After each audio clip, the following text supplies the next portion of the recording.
Привет! На самоизоляции очень тяжело взять себя в руки и начать заниматься полезными делами. Мы хотим вам помочь, и в этом видео расскажем о 7 полезных и интересных приложениях. Они помогут вам распланировать свое время, приобрести полезные привычки и научиться новому. Все приложения можно скачать на систему Android и на iOS. Прежде чем начать свой день, его нужно распланировать. Первое приложение, о котором пойдет речь, называется AnyDo – планировщик дел. В этом приложении можно составить планы как на день, так и на неделю. Для этого нужно составить список дел и отметить примерный срок выполнения. Задачи в приложении можно сортировать по времени, а также на личные и рабочие. Это очень удобно. Это позволяет быстро оценить обстановку по срокам и контексту. По итогу вы можете посмотреть, насколько вовремя вы выполняете задачи и какие проекты исполняются лучше всего. Чтобы эффективно выполнять дела и не отвлекаться на телефон, поможет приложение Forest – дерево. В нем вы сажаете любое виртуальное дерево, которое вам понравилось. Также устанавливаете отрезок времени для работы и запускаете таймер, когда принимаетесь за нее. Если вы отвлечетесь от работы и откроете на смартфоне любое приложение, дерево погибнет. Если же доработаете указанный отрезок времени до конца, дерево будет посажено в вашем лесу. Задумка очень крутая и действительно работает. Можно также увидеть статистику, которая показывает, как много деревьев вы посадили, а точнее, как продуктивно поработали. В перерывах между работой важно разминаться и заниматься спортом. В этом поможет приложение Nike Training Club. В нем есть полноценный комплекс тренировок, который содержит планы более чем 60 занятий. Все они разработаны профессиональными спортсменами и тренерами Nike. Общее количество упражнений составляет более 100. Большинство выполняются только с весом собственного тела. В этом приложении вы сможете заниматься под руководством виртуального тренера, получите подробное описание и видеодемонстрацию каждого комплекса и упражнения, которые входят в него.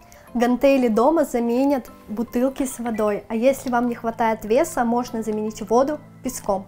Чтобы выработать привычку пить больше воды, поможет приложение Water Balance. В списке жидкостей есть кофе, вода, чай, алкоголь и многое другое. Если чего-то не хватает, вы можете создать свой напиток. Чем больше шкала заполнена, тем больше воды вы выпили. Внести выпитую жидкость очень просто. Нажимаем на нужную иконку и жестом вверх или вниз регулируем ее количество. В приложении можно указать рост, вес и возраст и на основе этого рассчитать свою дневную норму. В конце дня приложение покажет, сколько в итоге вы выпили воды, выполнили норму или нет.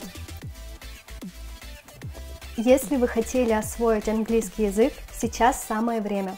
В этом вам поможет приложение Method Teacher от Puzzle English.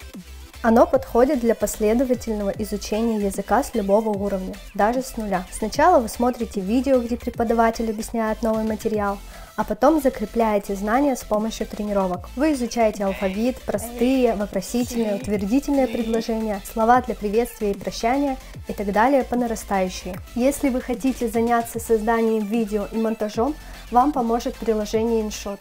В нем вы можете как редактировать видео, так и фотографии. В нем можно обрезать видео, склеивать их между собой, накладывать музыку, подбирать эффекты, ускорять или замедлять, подгонять под размер для Инстаграма, Ютуба, ТикТока. На самом деле инструментов для работы очень много. Даже если вы только начинаете заниматься видео, эта программа подойдет для вас. Если вы хотите заняться чем-то творческим, но у вас нет идей, поможет приложение Pinterest.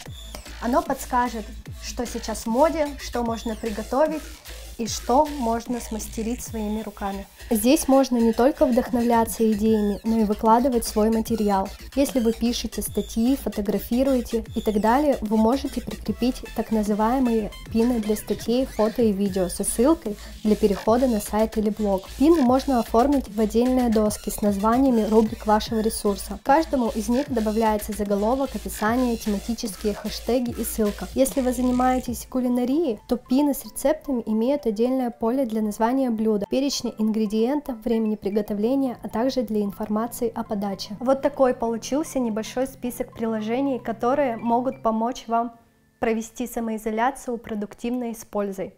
А какими приложениями пользуетесь вы? Пишите в комментариях, нам будет очень интересно узнать об этом.